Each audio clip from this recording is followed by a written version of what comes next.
my first project after I graduated from architecture school, and I was in my mid-20s, and there was a senior partner in my firm, Charles Cullum.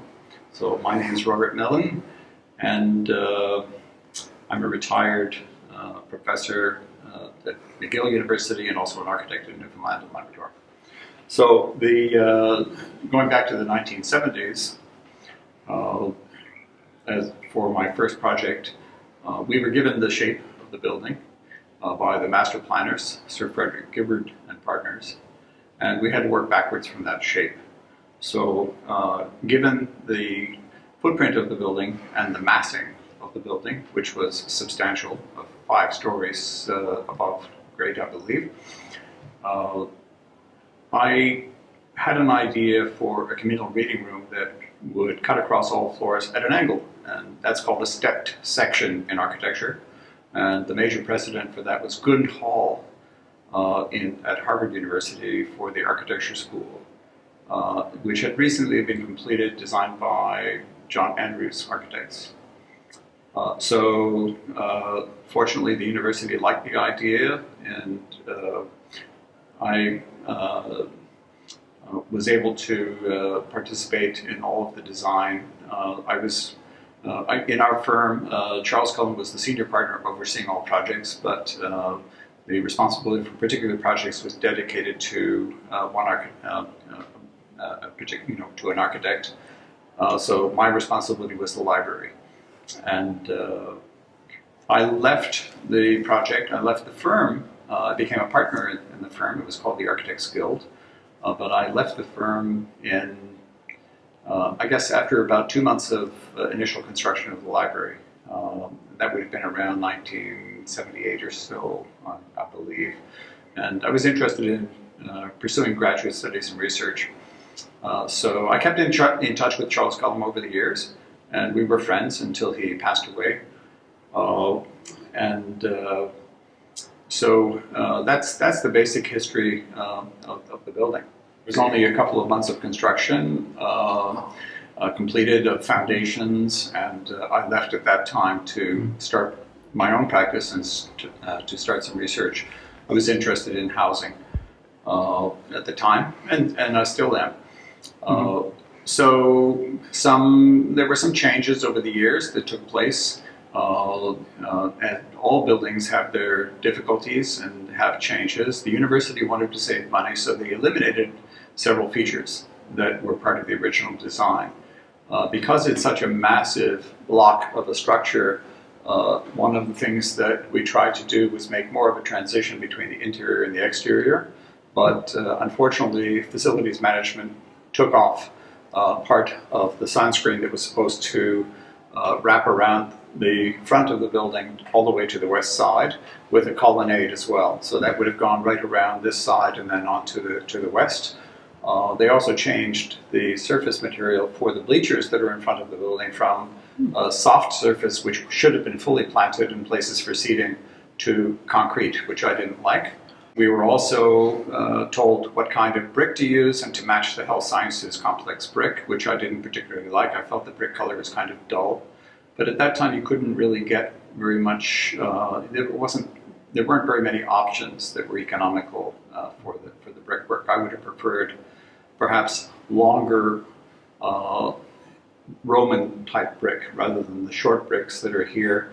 Possibly more of a reddish color and more of a horizontal aspect to it.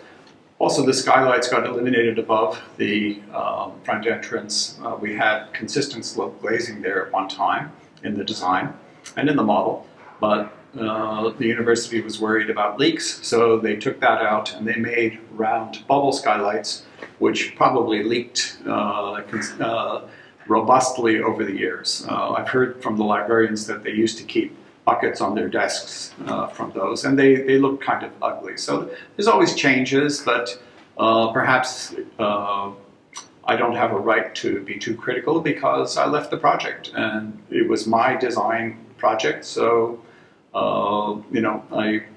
if you don't stay with the project to the end, then you can't expect that everything's going to work out anyway. And then, of course, for design input, design doesn't end at the end of the construction documents. It also continues when you're building the building because there's always decisions to make. Well, I think the reading room is the main feature. Originally, that was supposed to have stairs that would communicate within the reading room from one level to another. But at that time, in the 1970s, the university felt that that the students were could possibly misbehave and needed to be controlled. And they were afraid of massive parties in the reading room and that they would not be able to control people. So then the steps were eliminated.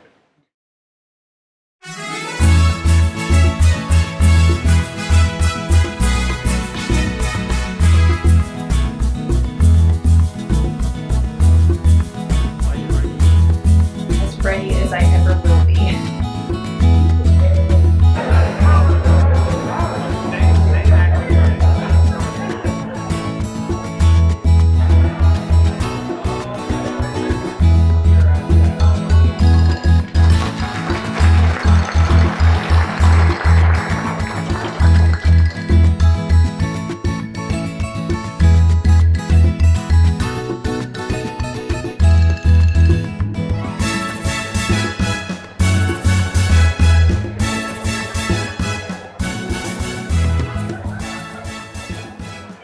Congratulations, and we're here to celebrate 40 years at the QEII Library. Have fun.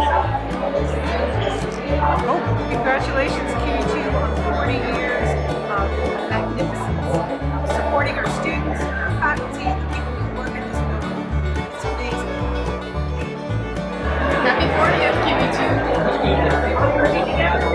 Hi, happy 40th anniversary, QEII Library. Happy 40th, QEII Library. I started the student in 1992, so I've been here for 30 years. That's a break in between. Congratulations, QEII Library, on your 40th anniversary. It's great to be here. 10 years for me. Lots of changes, lots of good things. That's good. Congratulations on the 40 years of University Library.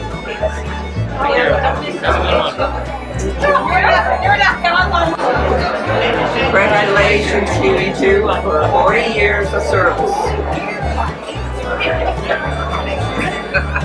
Congratulations, 40 years to the library, 35 years that I work here. I know I was 56 Still years going old. good. I'm 60. I've been looking at the photos that we had written.